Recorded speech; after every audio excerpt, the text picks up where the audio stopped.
ஞானானந்தமயம் தேவ நிர்மலஸ்படிகாவிதம் ஆதாரம் சர்வ வித்யானாம் ஸ்ரீ லக்ஷ்மி ஐகிரிவாம் உபாஸ்மகே.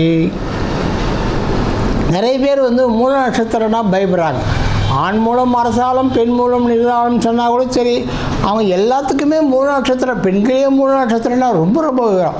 மூல நட்சத்திர பெண் மிகப்பெரிய யோகத்தை கொடுக்குறதெல்லாம் நான் அனுபவத்தில் பார்த்துருக்கேன், அதுவும் நடந்திருக்கு. ஸோ இதை வச்சு நீங்கள் ஒரு நட்சத்திரம் தோஷங்களை கொடுக்குதோ அதிர்ஷ்டங்களை கொடுக்குதோன்றத ஜாதகத்தை பார்த்து தான் முடிவு பண்ணணும். சாதாரணமாக எந்த நட்சத்திரம் வந்தாலும் அந்த நட்சத்திரத்திலேருந்து சூரியன் எந்த நட்சத்திரத்தில் இருக்கிறாரு, அதனுடைய எத்தனாவது நட்சத்திரம் இருக்கார், சூரியனும் சந்திரனும் தான் ஒளிர் நட்சத்திரங்கள் சொல்லுவாங்க ஜாதகத்தில். ஸோ அந்த ஒளிர் நட்சத்திரங்களுடைய பொசிஷன் பார்த்து தான் சொல்லுவாங்க. ஸோ அதை வச்சு கணக்கிறோம். நம்ம மூல நட்சத்திரம் எல்லோரும் போகிறோம். மூலம் என்பது ஒரு மிகப்பெரிய நட்சத்திரம். மூல நட்சத்திரத்தில் நீங்கள் எந்த காரியம் பண்ணாலும் சக்ஸஸ் ஆகும், எந்த வியாபாரம் பண்ணாலும் சக்ஸஸ் ஆகும், எந்த விதமான பண்ணாலும் சக்ஸஸ் பண்ணலாம், நீங்கள் தாராளமாக பண்ணலாம். அதனால் என்ன, ஸோ இந்த மூல நட்சத்திரத்தில் 3 மூல நட்சத்திரம் இருக்குது. அதாவது சூரியன் என்ற ராசியை வச்சு மூல நட்சத்திரத்தை டிசைட் பண்ணுவாங்க. அது எப்படின்னா பூலோகம் மூலம், சொர்க்கம் மூலம், பாதாளம் மூலம் அப்படின்னு சொல்லி 3 வெரைட்டியாக அவங்க பிரித்து வச்சுருக்காங்க. பூலோகம் மூலம், சொர்க்கம் மூலம், பாதாளம் மூலம். ஸோ எந்த இதில் இருந்தால் உங்களுக்கே அது பலன் கொடுக்கும் அப்படின்னு பார்த்தீங்கன்னா, சொர்க்க மூலத்தில் இருந்ததுன்னா உங்களுக்கு உண்மையிலேயே ரொம்ப பெரிய பலன்களை கொடுக்கும். அதாவது சொர்க்க மூலம் எப்போ வரும்னு சொன்னீங்கன்னா, சூரியன் ஸ்திர நட்சத்திரத்தில் இருக்கிறோம். ஜென்ரலாகவே சூரியன் ஸ்திர நட்சத்திரத்தில் யாருக்கு இருந்தாலும் அவங்க வாழ்க்கையில் எப்படியாவது சர்வே பண்ணுவாங்க. கீழே எவ்வளோ கீழே இருந்தாலும் மேலே எழுந்து வந்துடுவாங்க. ஸோ அது என்னென்னா, உங்களுக்கு ரிஷபராசின்னு சொல்கிறது வைகாசி மாதம், ஆவணி மாதம், கார்த்திகை மாதம், உங்களுக்கு மாசி மாதம். இந்த 4 மாதன்றது ஸ்திர மாதம் சொல்லுவோம். இந்த ஸ்திர மாதத்தில் சூரியன் இருந்தால், அந்த நேரத்தில் நீங்கள் மூல நட்சத்திரத்தில் பிறந்தால் அது உங்களுக்கு சொர்க்க மூலம் சொல்லுவாங்க. அந்த சொர்க்க மூலம்ன்றது உங்களுக்கு மிகப்பெரிய வாழ்க்கையில் முன்னேற்றங்கள் எல்லாமே ஏற்படும். வாழ்க்கையில் ப்ராஸ்பர்ட்டி, குடும்பம் ரொம்ப சுபிட்சமாகவும், அவங்க குழந்தை பிறந்ததுலேருந்தே வீட்டுக்கு யோகங்கள் அமையும், எல்லாமே பண்ணும். அது ஸ்திர நட்சத்திரத்தில் சூரியன், ஜென்ரலாகவே ஸ்திர நட்சத்திரத்தில் சூரியன் இருந்தாலே ரொம்ப இது. ஆனால் ஸ்திர நட்சத்திரத்தில் சூரியன் இருக்கிறவங்களை எப்படி நீங்கள் ஜென்ரலாகவே கண்டுபிடிக்கலாம்.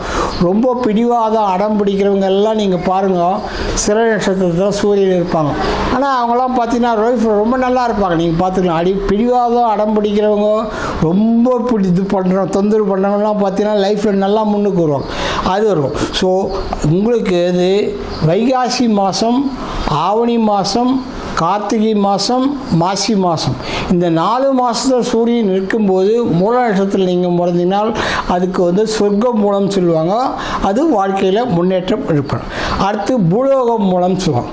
பூலோகம் மூலம்னா என்னன்னா, உங்களுக்கு நீங்கள் அதையும் கொஞ்சம் தெரிஞ்சுக்கணும். எப்படின்னு சொன்னீங்கன்னா, பூலோகம் மூலம் செகண்ட் கேட்டகிரி. பூலோகம் மூலம் சொன்னால் சித்திரை மாதம், ஆடி மாதம், ஆடி மாதம், மார்கழி மாதம், தை மாதம், இந்த 4 மாதங்களில் பிறந்தது பூலோகம் மூலம் சொல்லுவாங்க. இந்த மாசி மாதம், அந்த மாதத்தில் இதில் இருக்கிறது சூரியன் அந்த மாதத்தில் இருக்கிறது உங்களுக்கு மிகப்பெரிய யோகங்கள் கொடுக்கும். பெரிய அளவில் பாதிப்புகள் கொடுக்காது. குடும்பம் ஓரளவுக்கு நல்லபடியாக இருக்கும், ஓரளவுக்கு நல்லா வசதியாக இருக்கும். ஸோ இதை ரெண்டும் சொல்லிட்டேன். இது ரெண்டும் உங்களுக்கு பாசிட்டிவாகவே கொடுக்கும். ஆனால் சொர்க்க மூலம் கொடுக்குற அளவுக்கு பூலோக மூலம் கொடுக்காது, இருந்தாலும் ஓரளவுக்கு நடக்கும். அதுக்கடுத்து பாதாள மூலம் சொல்லுவோம்.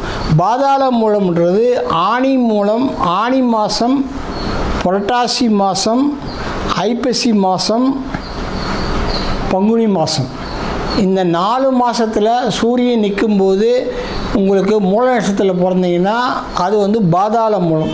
அந்த பாதாள மூலத்தில் பிறந்தவங்க ஜென்ரலாக முன்னுக்கு வர்றது ரொம்ப ரொம்ப கஷ்டம்.